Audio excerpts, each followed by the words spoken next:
Not at all. Thank you. Thank you, Johanna, and thank you to the UN Innovation Network, a critical partner of ours in the rollout of this toolkit. It's a pleasure to join you again. My name is Baron. I am a Learning Portfolio Manager from the United Nations System Staff College. As Johanna has mentioned, we are in Turin, Italy, and we are 6 weeks into lockdown here. So I join you from my spare room.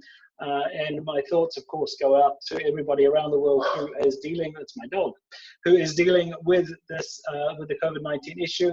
We're dealing with transition, dealing with change. And then we have, we are a few weeks ahead of a lot of UN colleagues in regards to the impact of this.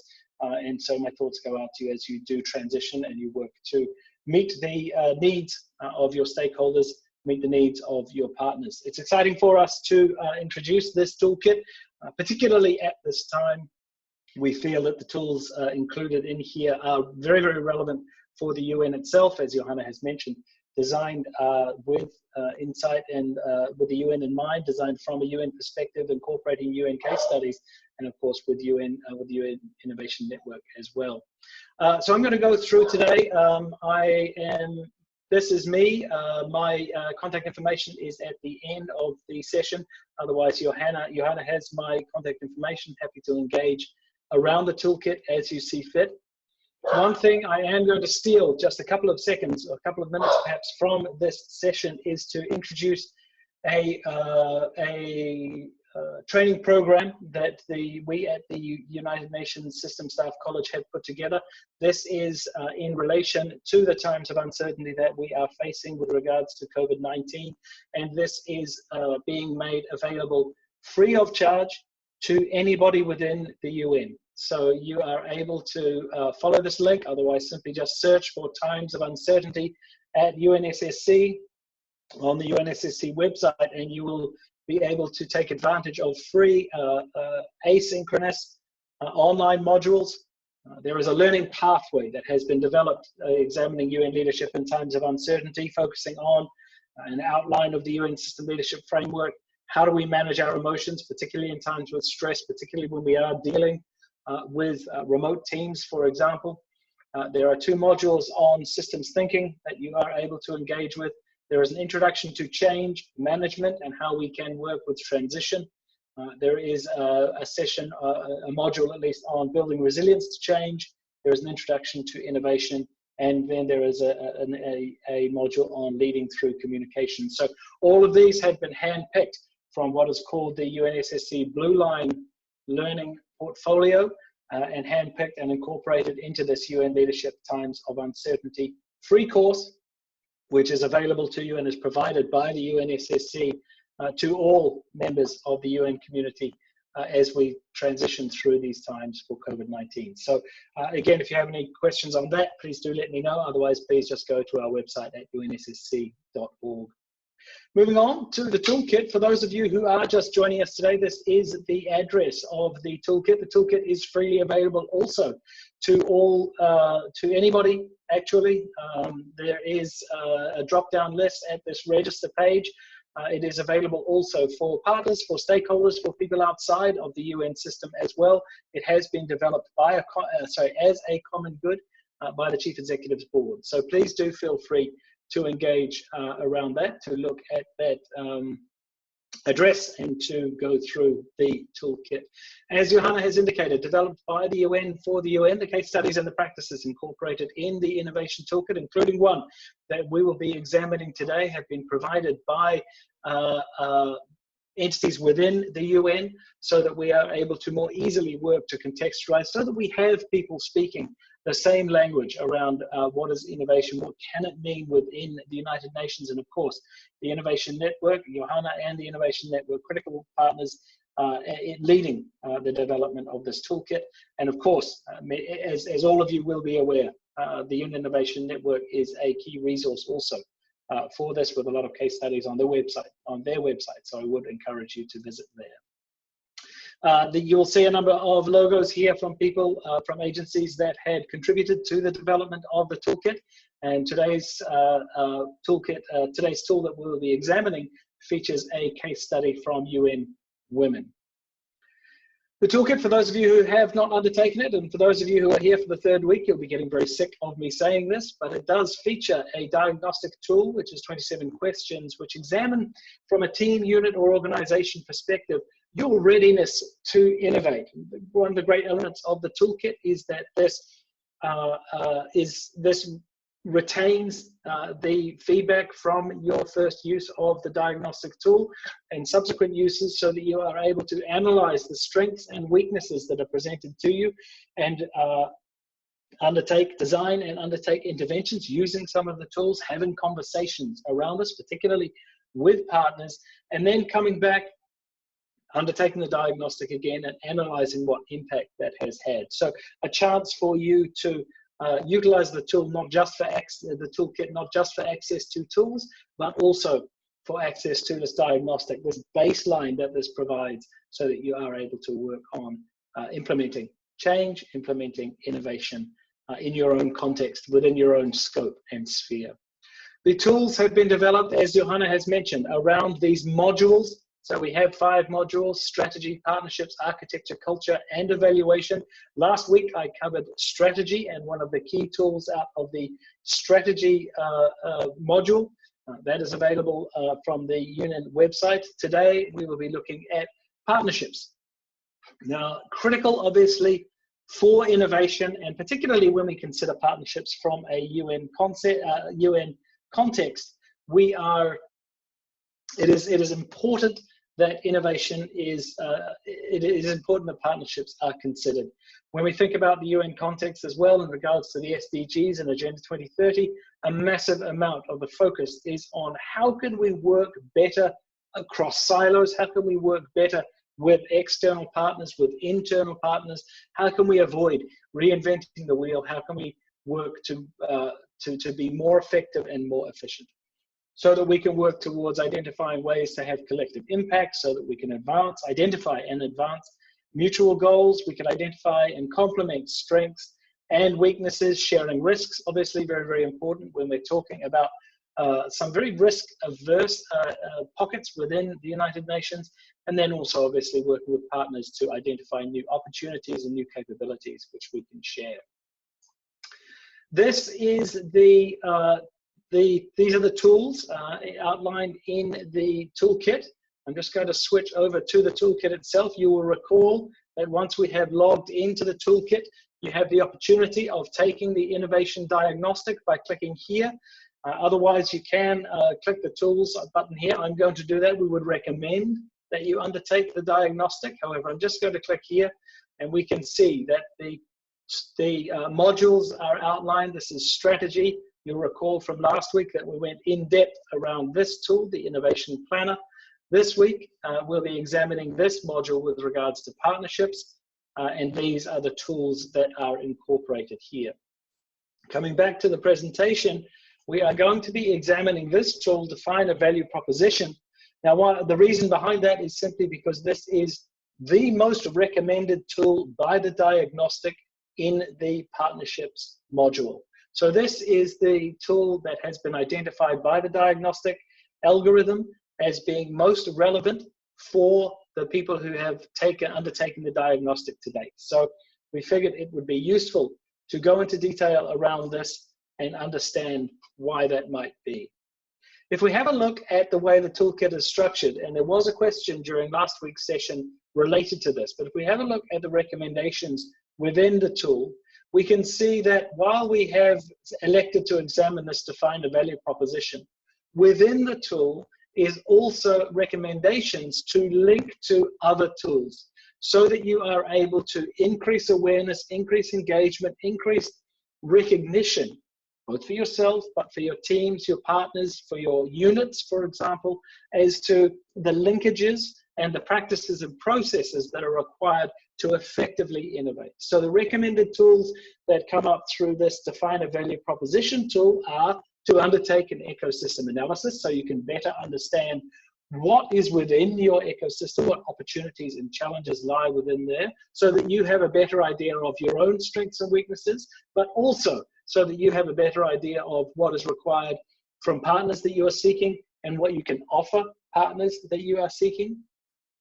Then we also is recommended the innovation storytelling tool is also recommended, so that you are able to engage in conversations with partners. You're able to engage in conversations with your own internal stakeholders as well, to discuss what is innovation, what are these opportunities, how can they be accessed by us, and what is the what are the partnerships that are required to make this happen.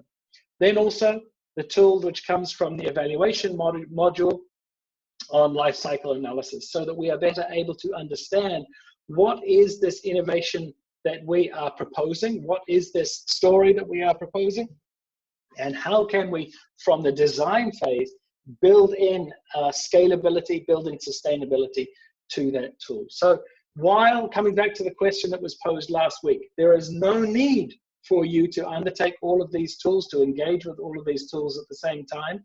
Everything you require for the defining of a value proposition is included within the tool here that you can see. However, just this is a reminder to you that there are other avenues, there are other connections within the toolkit that will allow you to burnish the story, to grow the story, to enhance the story and the engagement that you are designing and that you are iterating. So to go a little bit deeper into this tool, and I am fully aware that I am moving fairly quickly, but we only have half an hour, and this is really just an introduction to this tool. Again, we remain available to engage around any questions that you may have. You can share any questions that you may have with me at the end of this session, or else via email. But the overview of the defining a value proposition, a clear, differentiated, compelling value proposition sets you apart. We need to remember that a lot of times, and increasingly, we are not the only viable opportunity. We are not the only viable actor or player within a stakeholder or a partner's vision. There could be other equally relevant, equally capable entities that can partner with these potential partners, and we need to understand that we need to be identifying with our partners and with ourselves what are our key differentiated value propositions. So to be able to clarify that in your communications is very, very important. And then, as it says here, it allows you to communicate to an array of stakeholders. And you'll all be familiar with this, but one of the things that from a training point of view we encounter at the staff college, and I have encountered in my past in other training agencies as well, is that there needs to be an understanding that communication with partners, communication with stakeholders must be targeted. It is not enough to have a blanket communication strategy.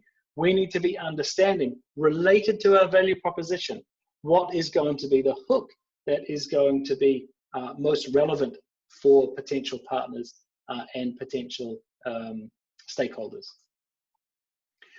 If we have a look at the tool, the value propositions here, we need to be clear, we need to be concise, we need to show our proof of value, and we need to highlight what we call our unique qualifications. What is it about us that we can offer to other potential partners?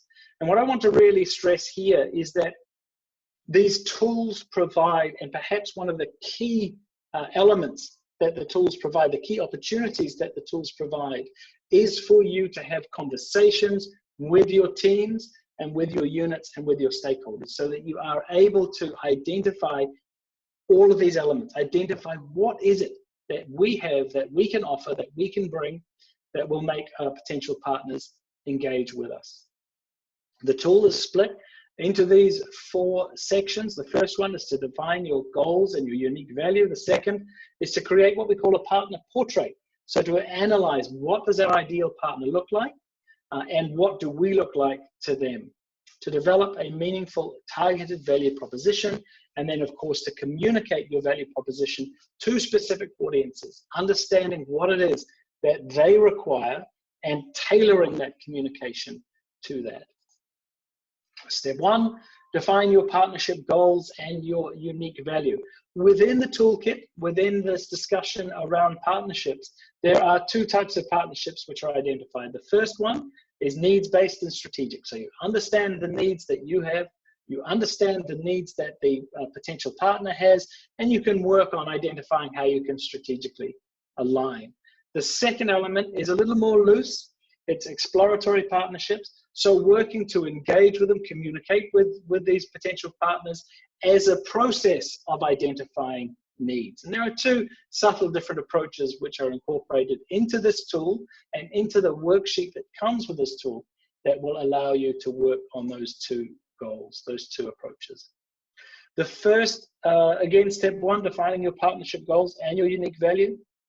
Within this tool, there is the tool, and then there is also the downloadable worksheet which comes with the tool so that you are able to construct conversations with your team, is the partner value canvas. So you can work to outline your goals, your resources, your needs, your values, your potential roles, and it helps you identify what are called hidden assets. So really identifying within your team, what is it that we uniquely bring to the table? Again, understanding that we may not be the only choice that these partners have. We need to consider internally, what is it specifically that we bring to the table? And then what's critical as well, and what's a great part of the scoping of this program, of this tool, and indeed with a lot of the tools in this toolkit, is that while if you look online, there is an enormous amount of information available around defining a value proposition. Just type it into Google and it's gajillions of responses. However, this tool really forces you to scope and to design a value proposition specifically around innovation partnerships. It's not just partnerships, but innovation partnerships. And so that's where we can really keep ourselves in check. It's where we can keep ourselves in check when we're communicating with our teams, our units, our organizations, our stakeholders, so that we are keeping within scope. We are focusing on innovation partnerships, not partnerships in general. So it's a great way to structure the conversation and to hold yourselves accountable as you work to design this tool. Now I'm going to go a little bit deeper into here. I am looking at the time. This is an example. This is an example of that first step. So this is mirrored on the downloadable tool that you have within the toolkit. And this is the partner value canvas. And this has been filled out by an agency so that we are able to see this in practice. So the first step is, what are you trying to do? What innovation goals are you trying to accomplish? Again, scoping down to innovation. Here, the response is to promote innovative public-private partnerships to improve the impact, speed, and cost of infrastructure development. You can see that is a very critical starting point in regards to what is in scope and what is out of scope with regards to this innovation partnership. A lot of times we see a lot of goodwill, a lot of social capital is wasted on out-of-scope engagements, out-of-scope discussions, whereas this partner value canvas allows you to remain, again, accountable to the vision, accountable to this focus on innovation goals. What role do you want to play? You can identify that. They've indicated they want to be coordinators here. What do you have? So what resources do you have internally that will help you achieve your innovation goals? We can see there that they have indicated they have an extensive network of private, social, and public sector partners. They have time, so that they've established this relationship over 50 years ago, and they have a presence in 12 countries. So immediately you can see how that can work to scope communication internally and externally, and also allow you to identify what resources potentially that you have. What do you need? So what resources do you not have? What gaps do you have? So they're missing financing, capability to implement infrastructure projects unilaterally, and there is a lack of access to municipal infrastructure systems. So immediately there, just from those three entries, you've got starting points for how you can engage and identify partners. So we can see that this is a chance for you to outline roles and responsibilities, communication strategies, timelines, all built around this very simple partner value canvas. What are your team's hidden assets, what we call hidden assets, which is what is your team best at? This team has identified that they are highly skilled at matching. They have sustained government and private sector relationships that they can use that are already vetted, and institutional knowledge around innovations in public-private partnerships. So that, again, is something that can be shared with partners, it can be shared internally, and it can be incorporated into communication strategies. If we go to step 2, we can see that the next step is to create what we call a partner portrait. So it's identifying who are the partners that we're seeking, and then understanding that there's very rarely only going to be one. We work to create what we call a portrait for each. Now again, there is a partner portrait tool that is incorporated, a worksheet that is incorporated in the downloadable element of this tool. So here, this team has identified their target partner as the government of Manila. The sector is public sector, that's fine, and we'll get into why that's important in a moment. What is your target partner's background? List all of the background information. They are a municipal government, however, they have a low budget, they have low allocation to infrastructure, there is a tradition of corruption, however, there is new anti-corruption leadership, and they do have a background in infrastructure. So immediately we're starting to see how that can work with the gaps that we have identified internally. Do we understand what our target partner wants? What are their goals? In this case, the goals are to significantly improve water systems across Manila, keep project costs low, and limit the liability for the city. So again, a chance for you to understand what your partner wants. If you do not understand these, it's a chance to step back, start thinking about why do we not understand this? How do we get to understand this more? How do we communicate? Who do we need to bring in to this conversation? What are your target partner's current actions? What are they currently doing? You can see that for yourselves. And again, all of this is incorporated into the tool itself. So you are able to go back and look at this as a process in action.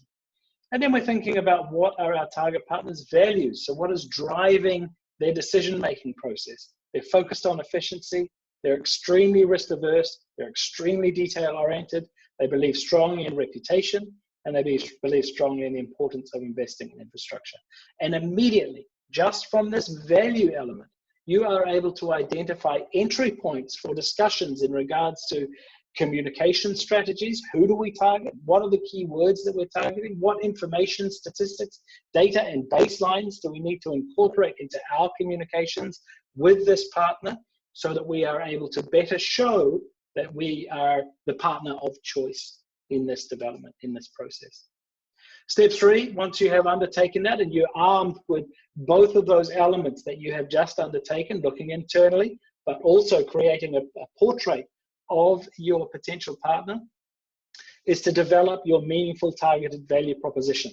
So there is a worksheet again included at each step of this process. A worksheet has been included for you, and this one is to define your value proposition statement. It puts yourself in the position of your target partner. So again, armed with the information that you have just developed, what is it that you want to hear if you were that potential partner, and how would you bring in the statements that you have developed about yourself through your partner value canvas that might be persuasive, understanding their needs that you have just looked at in your portrait development. When we think about tailoring value propositions, you'll recall I mentioned there was a linkage earlier on with regards to the public sector, but the toolkit also gives you an insight into what are their wants generally when they are being communicated with. So the public sector typically focuses on access or delivering services. The private sector often focuses on risky or risky partnerships or investments. How risky are they? Social sectors are looking more at cross-thematic missions and their networks. Here you can see how you can tailor your value proposition statement. So again, the toolkit is forcing you to have conversations internally to identify what you can bring to the table. It's forcing you to have conversations or identify externally what are the needs and wants of the potential partner. And then it's providing you this insight and access as to how do I communicate that?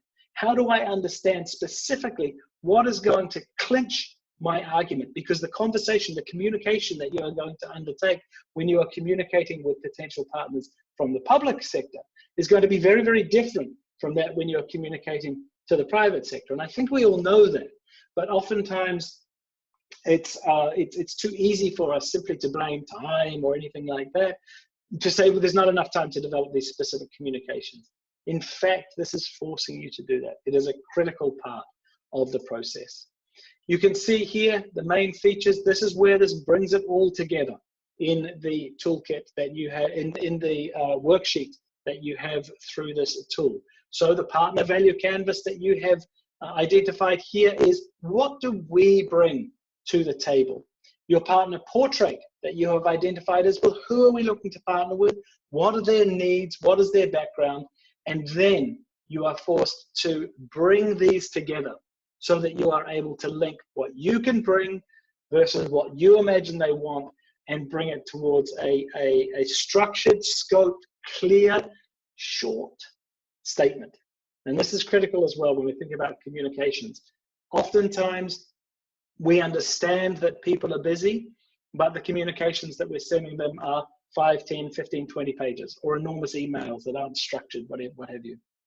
We need statements so that we can start the discussion with people, so that we can work to have second meetings. That ties into step 4, communicating your value proposition. How does your potential partner view you? Are you speaking the same language? Now, I'm not talking about language. I'm not talking about Japanese versus French versus Italian versus English versus what have you. What I'm talking about is, are you talking about the same goals? Are you talking about the same values? And have you scoped your communication around that? What is the nature of your innovation, and how effectively are you grounding this message to their needs, to their wants, and to their desires?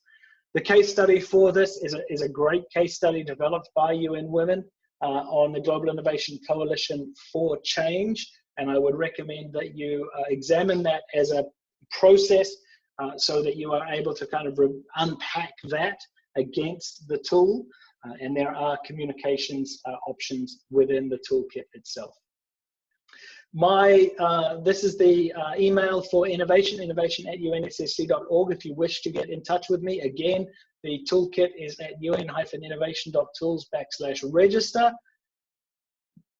I'm available for questions. I very much acknowledge and understand that was a very quick 30 minutes of engagement around the tool. I hope what it did give you is an insight into the structure and the scope process that each of these tools has been designed for, because this is something that's critical that we're seeing in regards to the rollout of the toolkit and discussions around innovation within the United Nations, is that often and increasingly people are being told to be more innovative, and that's it. So the tools here allow you to have internal discussions with your team, with your unit, discussions with partners, discussions with stakeholders, so that you are able to scope what is in scope, what is out scope, what is relevant, and what is doable. I'm available for questions and answers. I acknowledge that it is time. If you do have to go, that's fine. I'm available via email. Johanna, over to you.